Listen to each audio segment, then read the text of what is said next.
Okay for me to go to 68? Go to 68. All right, 68, here I come. I got the approval. Yeah, go to 68. Show them niggas lines only, man. Hey, you did. Show them niggas lines only, man. Hey, can you get the bass? What you doing when this shit over, man? I know you doing something. Man, we chilling right now, bro. We drinking I'm over here wine tasting. I'm trying to come up with my own tequila. Are you coming out with your own tequila? Yeah, you know I'm in Houston. So like we right by Mexico. We got like a tequila factory out here. Yeah, so I'm about to come up with my own tequila and joint. But like, I'll be getting some of that shit. Bro, I'm gonna have you stacked up, don't worry. Yeah, I'll be getting some of that shit. I'm on some boss shit, you feel me? Yeah. I'm coming out with my own 42. Man, hey, I'm gonna drop this shit soon. Yeah, hell yeah, man. I was just checking in with you. How your family and shit? Man, everybody doing good, bro. What about yours? We good, man. We good. We staying safe, man. Just back and forth. All right, well, shit. If you don't get that rematch with Benavidez, I'll take it.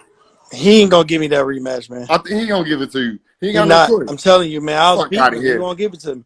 He give me that rematch, bro. He know he won't. That's why he fought somebody else. Like, why wouldn't you take the rematch back to back? Like you know, niggas is like that. He should be walking around in his own brand by now. Yeah, that nigga talking all that shit. How you gonna be talking shit to the? I'm the champ at middleweight. I'm not like the. You know what I mean? Man, they keep asking me. I'm like the nigga. That's not even like the niggas. You saw what happened to Lubin when my brother fought him. He was too young. He was dumb as fuck. He don't get it. We're gonna show him. Man. So let him keep talking that shit. I'm gonna come up to 68 and fuck the whole game up. Go get that shit. Take that shit over. Badu, my nigga, but look, hey, Badu, if your fat ass can come down to 68, man, take 68 over. I don't think Badu can make that shit. That nigga was big when he fought. You going up to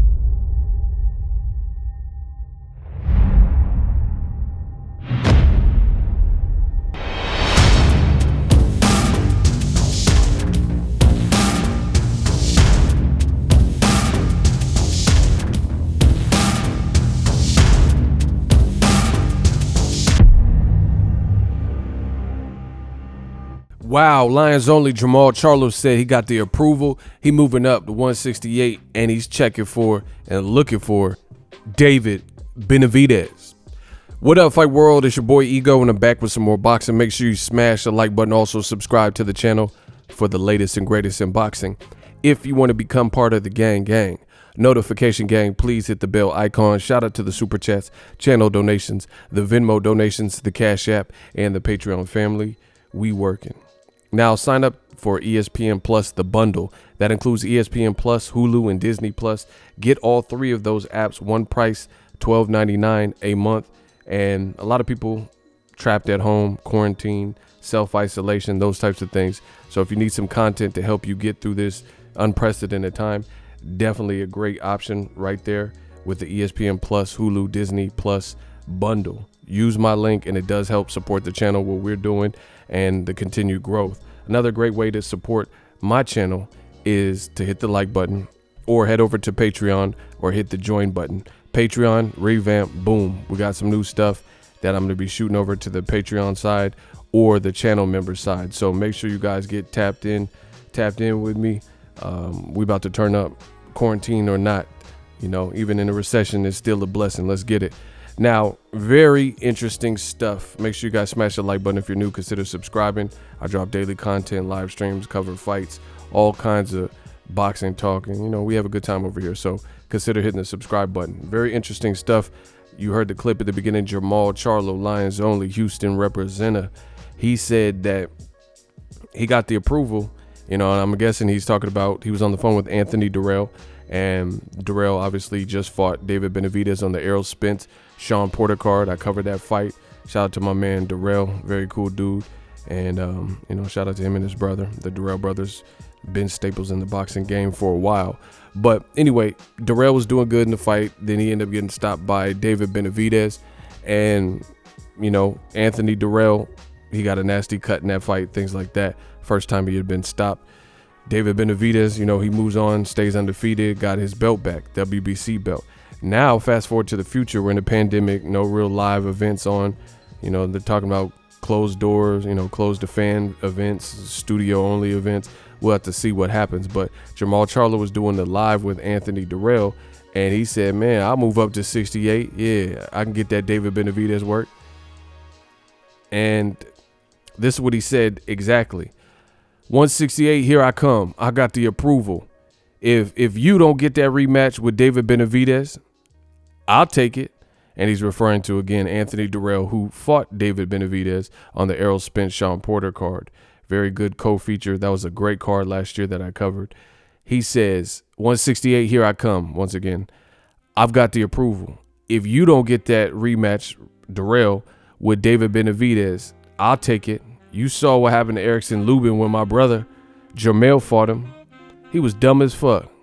We are going to get it, and we're going to show him. Let them keep talking ish. I'm going to come up to 168 and F the whole game up. End quote. Now, man, I don't want to get my hopes up too high. You know, I'm already starved out of and don't have no boxing right now. But sheesh, if Jermall Charlo, I really rate the Charlo brothers and, you know, like what they're doing. They got the villain persona, outspoken persona. You know, they liable to go off. But, you know, more important, they're great fighters. You know, I think they're good dudes.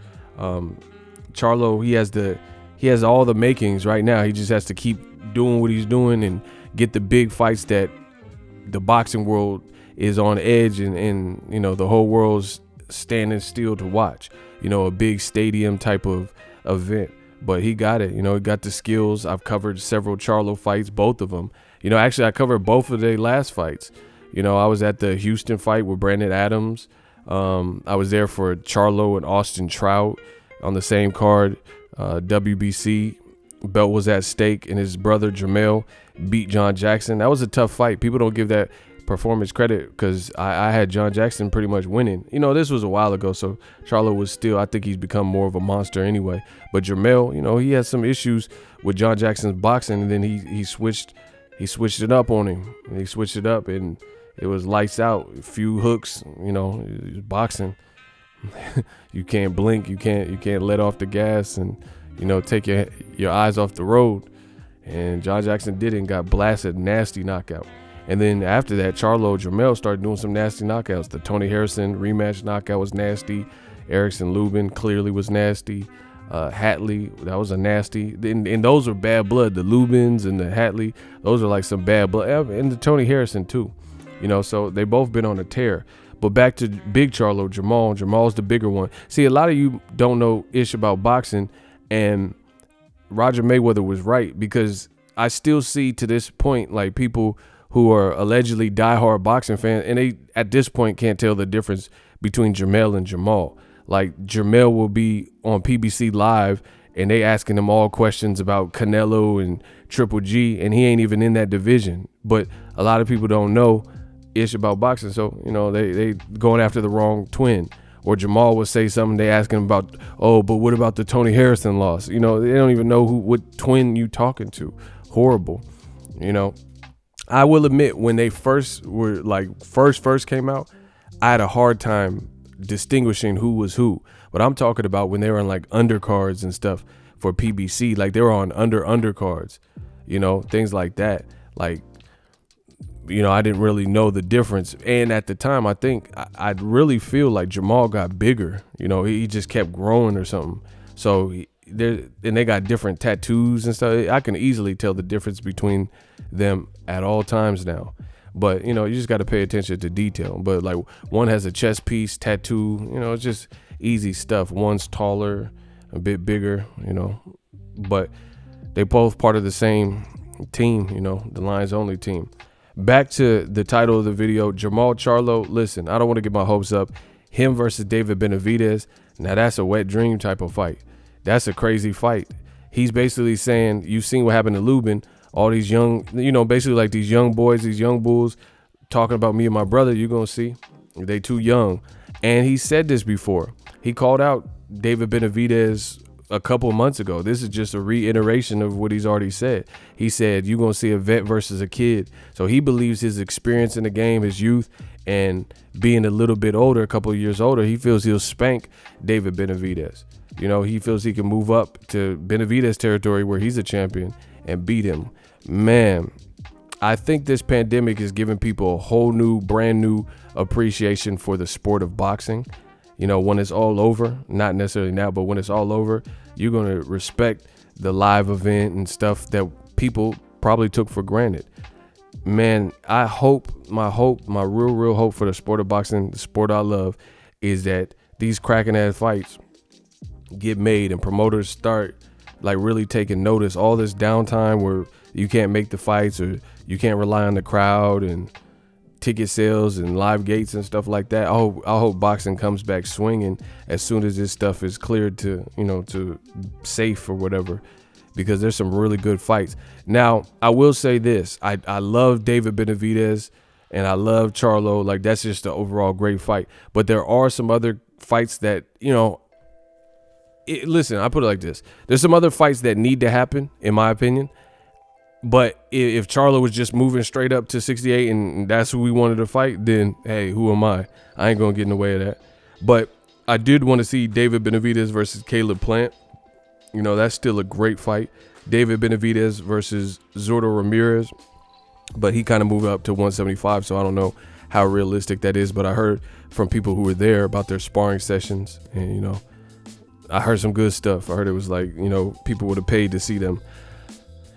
But Caleb Smith is another great fight. And David Benavidez also called out Canelo. So a lot of great options.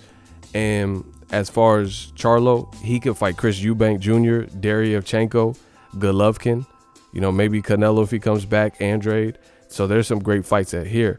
But I will say super middleweight is about to be the most cracking it's been in several years. Since Andre Ward, probably. When Andre Ward was in the Super 6 and you had the Kesslers, Sakio Bikas, and Carl Froches, and Arthur Abram, and Andre Dirrell, and Anthony Dirrell, and, you know, obviously Andre Ward, right? Edwin Rodriguez, you know, just names like that. This is probably the most cracking it's been since that point. If Charlo moves up there, because you have Caleb Smith, Caleb Plant, David Benavidez, possibly Canelo stays there. He might not go back to 160. Charlo, if he moves up. Danny Jacobs just moved up and stopped Julio Cesar Chavez. That's another great fight. If, you know, there's some money fights up there for Charlo. If Charlo moves up to 68, then he could possibly fight Canelo at 168, Danny Jacobs at 168, or the guy he's calling out who's on his side, like David Benavidez. You know, you got fight. You know, I don't know how many fights Danny Jacobs has before, you know, his contract with Eddie Hearn runs out, but he might come back. You know, it just depends. You never know what's happening in the sport of boxing.